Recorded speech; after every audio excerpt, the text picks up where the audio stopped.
यहाँ पर आपका ड्रोन बन करके रेडी हो चुका है और मैं अभी आपको बताऊंगा ड्रोन को कैसे ऑपरेट करना है। सबसे पहले आपको रेडियो ट्रांसमीटर ऑन करना है, जिसके लिए आपको ये दोनों स्विच नीचे की तरफ रखना है। ये दोनों स्विच पुश होता है, इसको बाहर की तरफ रखना है, थ्रॉटल डाउन रखना है। उसके बाद पावर बटन को कुछ सेकंड तक प्रेस करके रखना है, आपका रेडियो ट्रांसमीटर जो है ऑन हो जाएगा। ऑन होने के बाद यहाँ पर ग्रीन कलर का एलईडी आएगा। ध्यान ये दीजिए कि पहले रेडियो को ऑन करना है, फिर बैटरी प्लग करना है। अगर पहले बैटरी प्लग करके बाद में रेडियो ऑन करेंगे तो ड्रोन कनेक्ट नहीं होगा। तो जैसे स्टेप बाय स्टेप बताया जा रहा है उसी तरीके से करना है। स्विच का पोजीशन जैसे मैंने बताया उस तरीके से रखना है और पावर बटन को प्रेस करके रखना है, ऑन हो जाएगा। यहाँ पे ग्रीन एलईडी आएगा। इसके बाद ड्रोन पे बैटरी स्ट्रैप कर लेना है और बैटरी को प्लग करना है।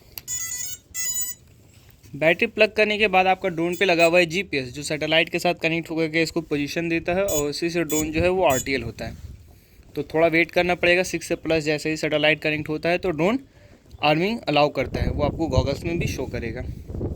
आर्मिंग के लिए ये वाला स्विच है, इसको जब पुश करते हैं ड्रोन आर्म होता है, फिर पुश करते हैं तो डिसआर्म होता है। ये बीपर के लिए है। बीपर इसलिए होता है जब आप गॉगल्स पहन के ड्रोन को फ्लाई करते हैं और कहीं पर लैंड करवाते हैं तो अगर ड्रोन दिख नहीं रहा है घास वगैरह में, तो ये बजर का साउंड से सुन करके आप उसको ढूंढ सकते हैं।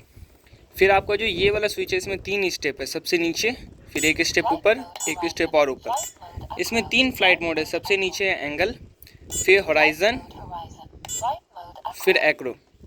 एंगल पे ड्रोन नॉर्मली मैनुअल फ्लाई करता है। होराइजन एक्रो पे ड्रोन फ्लिप करता है। तो अगर आप फर्स्ट टाइम फ्लाई कर रहे हैं तो एंगल पे फ्लाई करें। उसके बाद इस साइड वाला जो स्विच है इसमें 2 फ्लाइट मोड है। सबसे नीचे ऑफ, एक स्टेप ऊपर करते हैं तो पोजीशन होल्ड, मतलब कि ड्रोन एक जगह लॉक होगा, और एक स्टेप और ऊपर करते हैं तो ड्रोन आरटीएल होगा, कहीं भी फ्लाई कर रहे हैं अपने लोकेशन पे आकर के लैंड होगा। एक चीज़ समझिए, जब भी ड्रोन को टेक ऑफ करेंगे तो एंगल मोड पे टेक ऑफ करेंगे, फिर आप पोजीशन होल्ड पे स्विच कर सकते हैं। ऐसा नहीं कि आपने पोजीशन होल्ड मोड पे स्विच किया उसके बाद आपने टेक ऑफ किया, तो पोजीशन होल्ड मोड पे ड्रोन आर्म नहीं होता है। तो एंगल पे टेक ऑफ करना है, फिर पोजीशन होल्ड पे स्विच करना है। इसके बाद समझे पोजीशन होल्ड कैसे काम करता है। अगर आपने एंगल पे टेक ऑफ कर लिया, आपका थ्रॉटल यहाँ तक है और आपने पोजीशन होल्ड डाला, तो जिस भी थ्रॉटल पोजीशन पे आपने पोजीशन होल्ड डाला है वो आपका मिड थ्रॉटल हो गया है। इससे ऊपर करेंगे तो ड्रोन ऊपर जाएगा, फिर यहीं पर ला करके रोकेंगे तब ड्रोन हाइट को मेंटेन करेगा। तो अभी हम लोग इसको टेक ऑफ करते हैं।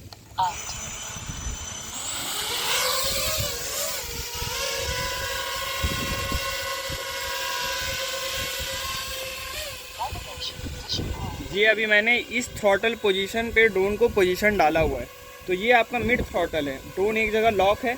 अगर इससे ऊपर करेंगे तो ड्रोन ऊपर जाएगा और फिर यहीं पर ला करके रोकेंगे तो हाइट मेंटेन करेगा, और इससे नीचे करेंगे तो नीचे आएगा और फिर यहीं पर ला करके रोकेंगे तो हाइट को मेंटेन करेगा।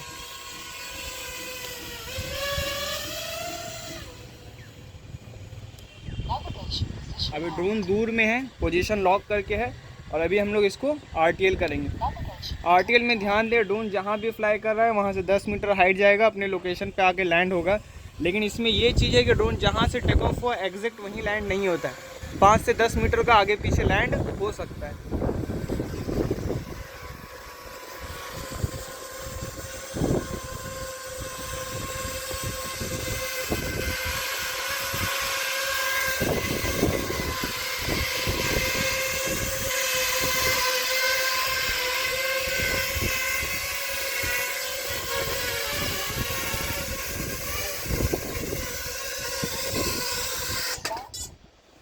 ड्रोन लैंड होने के बाद दोबारा से आपको इसको एंगल पे करना है और दोबारा से आप आर्म करके फ्लाई कर सकते हैं। ये आपका कैमरा फुटेज है जो मैं आपको स्क्रीन पे दिखला रहा हूँ, और ये है आपका ड्रोन।